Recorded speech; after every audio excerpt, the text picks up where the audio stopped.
চলি থকা কালতে শেষ হ'ব লাগে। সেই দিনকেইটাৰ ভিতৰতে কালি ৰাতি আমাৰ বৈঠক হ'ল, কিন্তু বৈঠকত আমি যথেষ্ট অসন্তুষ্ট হৈছোঁ। কথাবিলাক বদলি আছে, সেইকাৰণে আমাৰ দলৰ আজি জৰুৰী কৰ্ণধাৰ সমিতিৰ বৈঠক বহিছে। কংগ্ৰেছক শেষবাৰৰ কাৰণে এখন চিঠি দিয়াৰ সিদ্ধান্ত গ্ৰহণ কৰা হৈছে। খন্তেক সময়ৰ পাছতে কংগ্ৰেছৰ কাৰণে এখন চিঠি দিয়া হ'ব। সেই চিঠি পোৱাৰ পাছত যদি কংগ্ৰেছৰ ৰেছপন্স পজিটিভ হয় তেতিয়াহ'লে ভাল, আৰু সেইটো কমপ্লিটলি এতিয়া সেইকাৰণে কংগ্ৰেছৰ ওপৰত নিৰ্ভৰ কৰিব। কালি কাৰ লগত মিটিং হ'ল, কোন কোন আছিলে কংগ্ৰেছৰ লগত যে মিটিং, কোন কোন আছিলে? কংগ্ৰেছৰ এখন নিৰ্দিষ্ট কমিটি গঠন কৰি দিছে। সেই কমিটিখনৰ লগত বৈঠক হৈছে। মই আপোনাৰ সভাপতি গৌৰৱ গগৈ ডাঙৰীয়াৰ অনুৰোধত সেই কমিটিখনত আমাৰ কিছু সংখ্যক নেতা আৰু তেখেতসকলৰ কিছু সংখ্যক নেতাৰ লগত আমি আলোচনাত বহিছিলোঁ। আলোচনাত বহুতে কথাবিলাক মানে আগতে কিছুমান কথা চিজিল হৈছিলে, সেইবিলাকো আকৌ খেলি মেলি হৈছে। আগতে যিবিলাক সন্মতি দিছিলে আকৌ সেইবিলাক কথাও আকৌ বদলি হৈছে। গতিকে মঞ্চন খুব বেয়া মানে বেছিয়ে বেয়া, আৰু আমি খুব টেনশ্যনত আছোঁ, টেন্স চিটুৱেশ্যন। দলৰ ভিতৰতো আমি আলোচনা কৰিবলৈ যোৱা মানুহকেইটাৰ ওপৰতে খং চবৰে। দলৰ মানে ভাবিছে যে আমিহে মানে কনভিন্স কৰিব পৰা নাই, আমিহে কঠোৰভাৱে কথাটো ক'ব পৰা নাই। আমি দলৰ কিছুমান পুৰণি মানুহ যিবিলাকে দলৰ ডাঙৰ দায়িত্বত আছে, আৰু কোনো দিন যেতিয়া একেবাৰে দলটো দুৰ্বল অৱস্থাত আছিলে, জন্মলগ্নৰ পৰা যিবিলাক মানুহ আছিলে দুৰ্বল অৱস্থাত, সেই মানুহবিলাকক ছিট নিদিয়াকৈ আমি নোৱাৰোঁ। আৰু এটা কথা আপোনালোকক মই জনাই থওঁ, আমি মাত্ৰ 15টা ছিট বিচাৰিছোঁ। তেওঁলোকে আগতে খুটি এটা মাৰি দিছে যে 100টা ছিট লাগিবই। 100টা ছিট লৈ যদি চববিলাক তেওঁলোকৰ মনৰ পচন্দত লয়, তেতিয়াহ'লে কেনেকৈ এলায়েন্স হ'ব আপোনালোকে নিজে কওক। 100টা ছিট লোৱাৰ পাছত হয়নে নহয়, আমাকোতো কেইটামান জিকিবলৈ দিব লাগিব ন।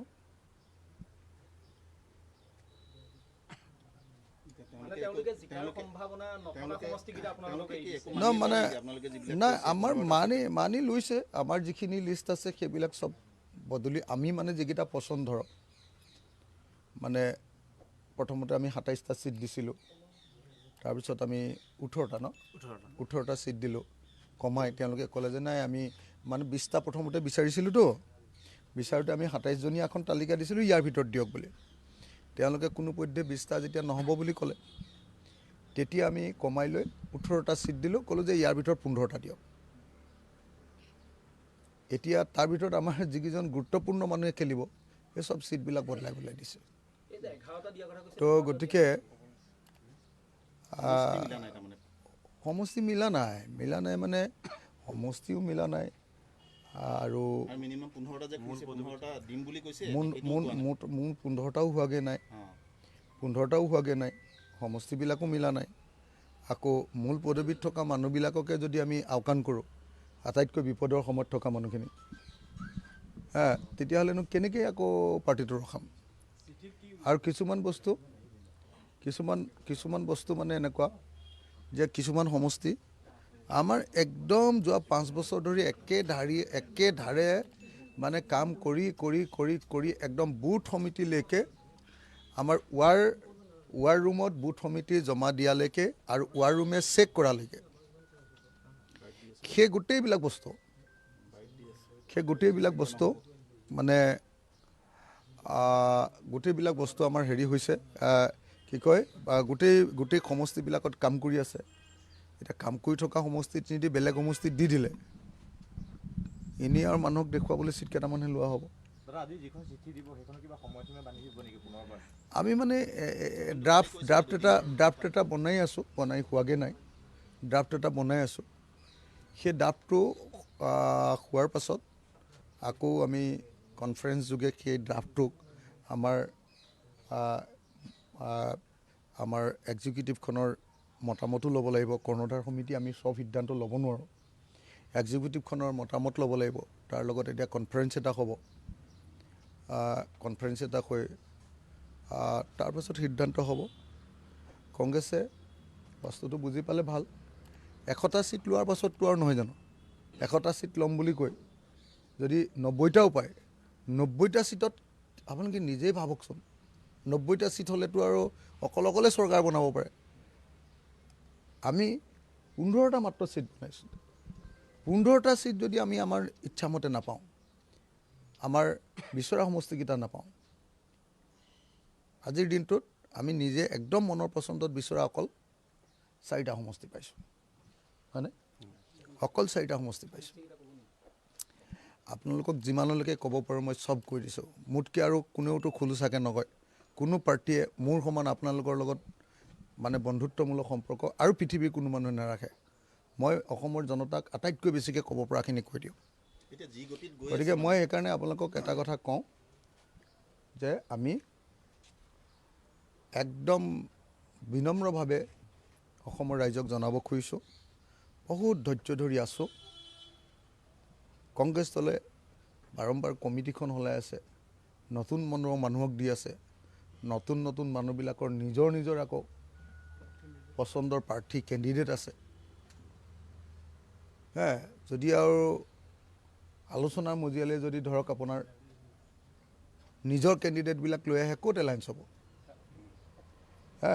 গতিকে আপোনালোকক মই সেইকাৰণে জনাব খুজিছোঁ যে আমাৰ এতিয়া প্ৰস্তাৱ হ'ব কি প্ৰস্তাৱ হ'বতো মই এতিয়া এই মুহূৰ্তত আপোনালোকক জনাব নোৱাৰোঁ প্ৰস্তাৱত ড্ৰাফটিং চলি আছে সেই ড্ৰাফটিং শেষ হ'লে কি হয় সেই সিদ্ধান্ত মানে হয় ৰঙামাটি নহয় গুৱাহাটী কিবা এটা হ'ব লাগিব এতিয়ালৈকে যিখিনি হৈ আছে আপুনি সন্তুষ্ট নহয় মানে যিবিলাক হ'ল কালি মিটিং হ'ল তাৰ আগতে আপুনি ইমান দিন আপুনি ৰৈ আছে ধৰক আপুনি কালি কৈছিলে যে দুদিনৰ ভিতৰত হ'লে ভাল হয় তাৰপিছত আপুনি কৈছে যে আমি মানে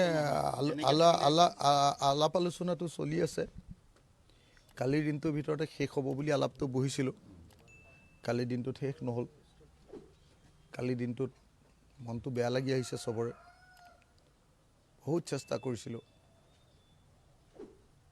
বহুত বেছি অনুৰোধ কৰিছোঁ বহুত বেছি আৰু সীমাৰ বাহিৰলৈ গৈ অনুৰোধ কৰিছোঁ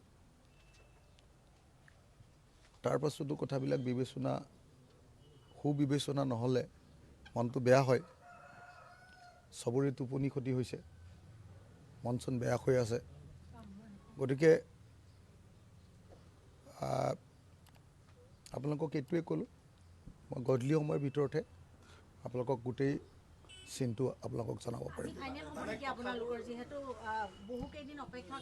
প্ৰিয়ংকা গান্ধী আহি গ'ল দুদিন আহি গ'ল তেওঁ একো কিন্তু তেওঁকো সোধা হৈছিল তেওঁ মানে গৌৰৱ গগৈৰ কথা বাদেই দিলোঁ প্ৰিয়ংকা গান্ধীয়ে একো নক'লে স্পষ্টভাৱে একো নক'লে দেখতে হে এই বুলিহে ক'লে মই প্ৰিয়ংকা গান্ধীৰ কথাখিনি শুনা নাই স্পষ্ট একো নক'লে প্ৰিয়ংকা গান্ধীৰ কথাবিলাক শুনি ময়ো ভাল পাওঁ তেওঁৰ বক্তৃতা লোকসভাত দিলে আন কাৰো বক্তৃতা শুনিবৰ কাৰণে মোৰ আগ্ৰহ নহয় প্ৰিয়ংকা গান্ধীৰ বক্তৃতা শুনিবৰ কাৰণে মই সদায় আগ্ৰহী হৈ থাকোঁ ৰাহুল গান্ধীয়ে যেতিয়া বক্তৃতা দিয়ে তেতিয়াহ'লে বাকী চব কাম কৰি মিটিংবিলাক থাকোঁতেও মিটিং ৰখাই হ'লেও তেওঁৰ বক্তৃতাটো শুনি লওঁ প্ৰিয়ংকা গান্ধীয়ে নিশ্চয় কোনো নিগেটিভ কথা নক'ব মোৰ বিশ্বাস প্ৰিয়ংকা গান্ধীয়ে নিশ্চয় বিষয়টো তেতিয়ালৈকে সোমোৱা নাই স্পষ্টকৈ কেনেকৈ ক'ব তেওঁ আমাৰ লগত আলোচনাত বহা নাই তেওঁ আলোচনাত বহিলেহে পজিটিভ ক'ব কিন্তু ৰাহুল গান্ধী আৰু প্ৰিয়ংকা গান্ধীয়ে মই ভাবোঁ যে এলায়েন্সটো বিচাৰিছে আমালৈ মেছেজ পঠিয়াইছে যে তেওঁলোকে এলায়েন্সটো বিচাৰিছে পজিটিভ গতিকে এতিয়া এলায়েন্সটো বিচাৰিছে ওপৰৰ পৰা কেন্দ্ৰীয় কমিটি AICCয়ে বিচাৰিছে এতিয়া ষ্টেটত আলোচনাত বহা মানুহবিলাকে কথাটো বুজি পাব লাগে যে বিজেপিক যদি পৰাভূত কৰিব লাগে, সাম্প্ৰদায়িক আৰু ফেচিবাদী শক্তিক যদি বিদায় দিব লাগে, হিমন্ত বিশ্ব শৰ্মাৰ অটপালি যদি নাইকিয়া কৰিব লাগে, আৰু বস্তুৰ যিটো দাম বাঢ়িছে, মই কালি এখন লিষ্ট দিছোঁ নহয় আপোনালোকক, বিজেপি চৰকাৰৰ বিধানসভাত দি দিছোঁ, আপোনালোকে পাইছে চাগে, যে বিজেপি চৰকাৰৰ 5 বছৰীয়া কাৰ্যকালত কি পালোঁ আমি অসমে আৰু হেৰুৱালোঁ কি বস্তুৰ দাম যিধৰণে বাঢ়িছে, তাৰপিছত আমি কেনেকৈ জীয়াই থাকোঁ অসমীয়া মানুহ। অসমৰ চব ব্যৱসায়ীবিলাকৰ ব্যৱসায় ধ্বংস কৰি পেলালে, নামাতি এই চৰকাৰক নবলাই আমি কেনেকৈ থাকোঁ। সেইকাৰণে আমি চব চেষ্টা কৰিছোঁ, ইমান ত্যাগ কৰিছোঁ যে 15টা ভাবি লওক, মই অকলে, আমি ৰাইজৰ দলে অকলে, হয়নে, আমি অকল সংখ্যালঘু সমষ্টিতে 15টা খেলিব লাগে নিয়মতে, গোটেই অসমত 15টা খেলিছোঁ। অকলে খেলিব লাগে, অকল সংখ্যালঘু সমষ্টিয়ে আমি 15টা খেলিব লাগে। অকলে 15টা সংখ্যালঘু চিটত বাদ দিয়ক, তেওঁলোকক কৈছোঁ যে আমাক 3টা মাত্ৰ সংখ্যালঘু চিট দিয়ক আৰু 2টা এলায়েন্সতে দিয়ক, 3টা পোনপটীয়াকৈ আমাক সংখ্যালঘু চিট দিয়ক, 2টা এলায়েন্সত দিয়ক, সেইটোলৈকে মানিলোঁ ফ্ৰেণ্ডলিত দিয়ক। তেওঁলোকে এটা দি আছে আমাক সংখ্যালঘু চিট, তেওঁলোকে আমাক এটা দিছে, এটাত দিলে আমি কেনেকৈ মানো আপোনালোকে নিজে কওক। আপোনালোকে নিজে কওকচোন বা মই যিমানকৈ ৰাইজৰ দলে যিমানকৈ সংখ্যালঘু এলেকাত কাম কৰিছোঁ, আপোনালোকেতো জানে, আজিৰ দিনটোতো সমাৱেশ এখন পাতিলে বৰাবৰ হ'ব। সেই সময়ত কংগ্ৰেছে যদি অকল সংখ্যালঘু চিটকেইটাৰ কথা ভাবি এইকেইটা আমাৰ বাপুতি সাহোন আৰু নিদোঁ আৰু এইবুলি যদি ভাবি থাকে, কেনেকৈ এলায়েন্স হ'ব আপোনালোকে নিজে কওক। গোটেই সংখ্যালঘু চিটবিলাক তেওঁলোকৰ আৰু এইকেইটা বাপুতি সাহোন আৰু এইকেইটা এৰিব নোৱাৰোঁ আমি। তেওঁলোকৰ বডি লেংগুৱেজটো দেখি কেনেকুৱা লাগিছে আপোনাৰ? মিত্ৰতা ফাইনেলি হ'বগৈ নে আপুনি মানে যেনেকৈ মন বেয়া বুলি কৈছে আপোনাৰ?